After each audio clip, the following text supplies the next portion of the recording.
Hello, friends, and welcome back to Stories About Entitled People. Today, we're diving into a riveting tale from the heart of military life, featuring a Marine's unforgettable night on armory guard duty. This story isn't just about following orders, it's a testament to the precision, discipline, and sometimes unexpected humor that defines the Marine experience. But before we dive in, make sure to hit that subscribe button, smash the like if you enjoy the content, and ring that notification bell so you never miss a juicy story. Nobody gets in? Okay.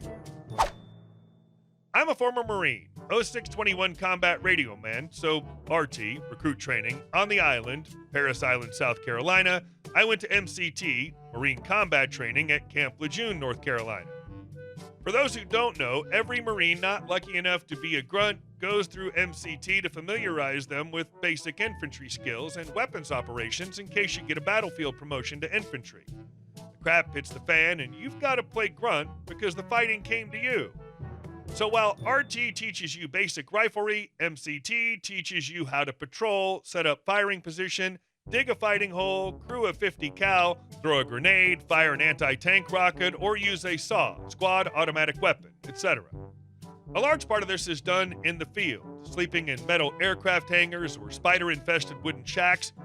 Because there's training on actual weaponry, there's also an armory. Well, essentially a locked shed they keep ammo in. This is guarded at all times, usually by 2 boot Marines who are taken just for a specific period out of training, and everyone gets a turn.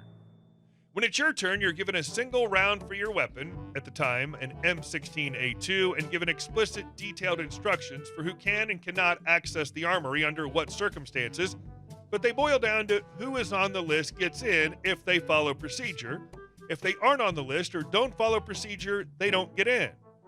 We're told we have authority to fire for effect, kill, to stop unauthorized persons, but we're to attempt all other non-lethal options before opening fire. This is the story of my shift guarding the armory and the legendary compliance of the other guy who I'm going to call Private Literal. Private Literal was not the smartest guy, not the toughest, but he was big, fit, could do exactly as he was told, so he was a good Marine. We were on post for 6 hours in the middle of the night.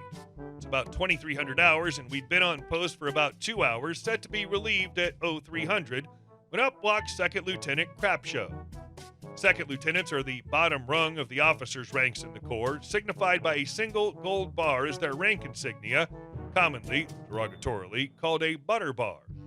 They're known, respectfully, for being egotistical little SOBs trying to make a name for themselves by bullying the enlisted ranks, at least the boots who don't know yet to ignore them. Anyway, procedure for us is simple. We get to be these stereotypes. So we get our weapons at the ready, in hand, barrels down, on safe, no round in chamber, and call out, "Halt! Who goes there?" Yes, really. At that point, anyone with half a brain knows that they are supposed to stop, halt, and identify themselves. What we get is, "Shut the F up and get out of my way." So, per procedure, we raise our weapons, pull the charge handles to chamber our 1 measly round apiece, weapon still unsafe, and state the second part of our scripting: "Stop where you are and identify yourself or you will be fired upon." Suddenly, Second Lieutenant Crapshow realizes the predicament he's in, but his ego can't let him do the right thing, so instead he says, "I'm Second Lieutenant Crapshow. Let me in the armory now." That's not the procedure. Procedure is he identify himself, show his ID, one of us holds him at rifle point while the other checks the list. After stating his demand, he starts walking forward. Private Literal is not having it, so he does what's called a vertical butt stroke. Yes, you can giggle, we do. This is basically using the buttstock of your rifle, the part that goes against your shoulder, as a battering ram moving upwards at a 45-degree angle into the chin of the person you're trying to hurt. It is severely effective. Second Lieutenant Crapshow weighs maybe 140 pounds sopping wet, was maybe 5'9". Private Literal is easily 6'2", 220 pounds of Alabama muscle. Second Lieutenant Crapshow got his first flying lesson that day as the impact pulled his feet 6 inches off the ground and sent him back probably a good 2 feet before his butt hit the ground. I got on the radio and called the duty officer, who called and woke his company CO, captain, who called the MPs, and the full bird colonel. Goes second lieutenant, lieutenant, captain, major, lieutenant colonel, and colonel over the training regimen. MPs collect Second Lieutenant Crap Show and Private Literal and take the Second Lieutenant to base medical and Private Literal to holding. I complete the rest of my watch uneventfully with another boot Marine woke up to replace Private Literal. Next day, I'm taken out of the field and go tell my side of the story. My story and Private Literals match up and are spot on for compliance with all standard procedures. I can't say what happened to Second Lieutenant Crap Show, but now PFC, Private First Class Literal, comes back later that day grinning ear to ear and tells me the context of the Second Lieutenant's little midnight mission and what's it resulted in for him. Apparently, Second Lieutenant Crap Show was assigned to the main armory for Camp Lejeune and was already in hot water for incorrectly reviewing certain procedures there, which, as it turned out, led to our training regiment being issued live grenades for the M203 qualifying range instead of dummies. He was going in the middle of the night to swap them out, hoping he could cover up his error and nobody would be wiser. There's things here that scream at me as suspect since, but this was PFC Literal's story he swore by.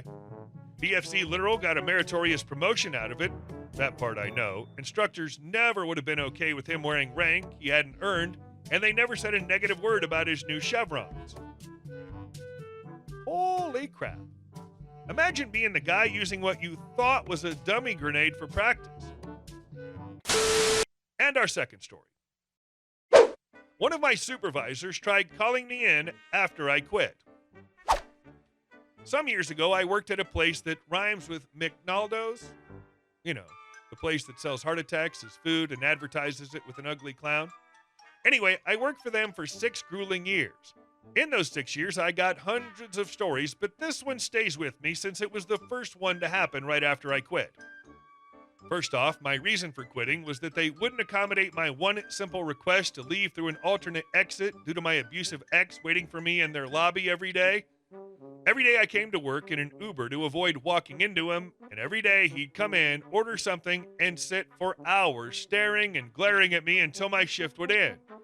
He would then follow me outside the door and try to harass me while I'd get into an Uber, only to then show up at my apartment to keep threatening me or break windows.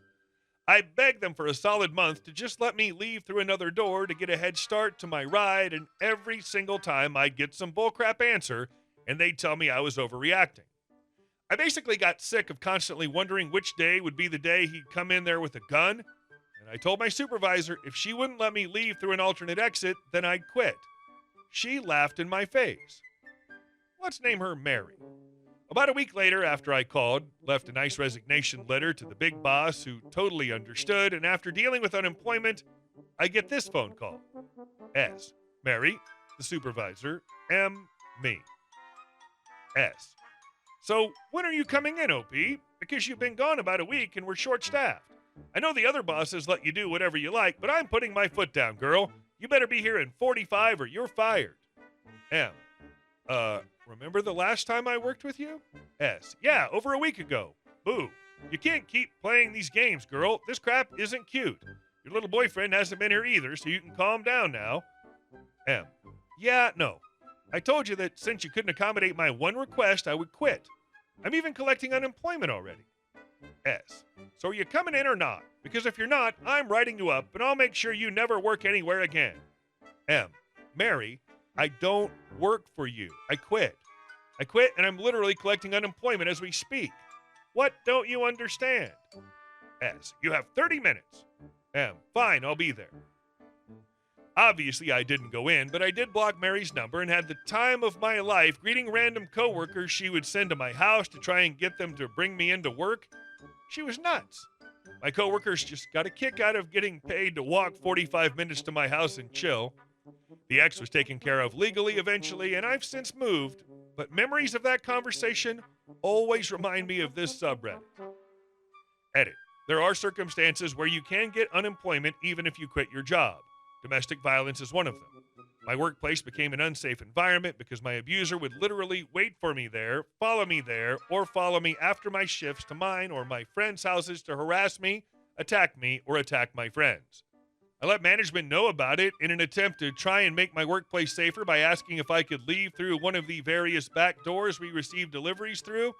My boss said yes, but several supervisors would not let me leave through these doors when she wasn't around, and claimed I was overreacting or that my abuse wasn't real. I quit due to working in an unsafe workplace, but I made sure to explain to my head boss and even write in a decent letter of resignation. She understood, and we even agreed she wouldn't try to stop me from getting unemployment. There's something wrong with that supervisor. She was being a jerk. I'm surprised nothing came of her failing to protect her team. So glad you don't work there anymore and are away from your ex. And our last story. Karen threatening to sue an HOA. I live in an HOA in Georgia, and we have 3 HOA board members. They were voted on last year, and they're the first elected members since our neighborhood finished development. Let's call them Scott, Jerry, and Karen. I just had a long conversation with Jerry this morning. Anyway, apparently a bunch of our neighbors talked to Scott and wanted to remove Karen from the board because she's very controlling, has called the cops on neighbors countless times regarding minor parking issues, which she herself or her guests violate from time to time, and basically thinks she owns everyone. And she recently installed 7 cameras outside her house. Not sure if it's to monitor everyone or for her safety. Our area is super safe, but my impression is it's for the former. Most want her off the board now. For the record, I personally don't have any beef with her and don't know all the issues our neighbors are complaining about, but I don't agree with how she's handled some situations. So Scott filed a petition or something to remove Karen. But that leads me to what Jerry said Karen said about leaving the HOA board. She said she's been keeping a list of all violations she's seen since coming on the board, minor or major, and she will sue the HOA if she's voted out or removed from the board. I guess she heard about this petition or whatever it was, but can she blackmail us like this? Again, I never had personal beef with her, but I will vote for someone else next election time, and I'm reeling a bit about her threat. Even without my vote, she will definitely be voted out next time. I do plan on thoroughly reading the HOA rules again as well, since I haven't read them since we bought the house. What is she even suing for? You can't sue for getting voted out fair and square. Hey guys, thank you all for watching the video. I'll see you in the next one.